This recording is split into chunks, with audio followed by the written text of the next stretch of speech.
Guys আমরা কোথায় যাচ্ছি কেন যাচ্ছি বলতে পারবো না, কিন্তু কোথাও একটা যাচ্ছি, চলো আমাদের সাথে। কাকু জানলার বাইরে হাত বের করে না।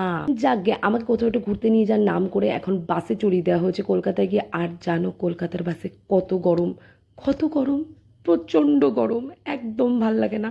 শীতকাল ছাড়া কলকাতা ঘুরতে যাওয়া উচিত না। প্রচন্ড ভালোবাসায় এবারে 5 বছরের উদযাপনে, মানে আমাদের দেখা হওয়ার 5 বছরের উদযাপনে আমরা এসেছিলাম সম্ভব ইকো পার্কের 3 নম্বর গেটের মিষ্টি হাবে, যেখানে কলকাতার বড় বড় মিষ্টির দোকান এক ছাদের তলায়। আমরা এক এক করে মিষ্টি নেওয়া শুরু করে দিয়েছিলাম। এটা গোলাপ জামুন ছিল, এটা একটা কি মালাই চপ মতো কিছু একটা ছিল। মালাই চপটা মোটামুটি ছিল, আর গোলাপ জামুনটা খুব ভালো ছিল। এটা যতদূর সম্ভব গুপ্তা অ্যান্ড ব্রাদার্স থেকে নেওয়া, গুপ্তা ব্রাদার্স, হ্যাঁ।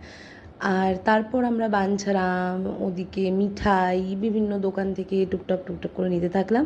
সবগুলো খেতে পারিনি সব দোকান থেকে, কারণ এত মিষ্টি। ভেবেছিলাম অনেক মিষ্টি খাবো, কিন্তু বেসিক্যালি খাওয়া যায়নি।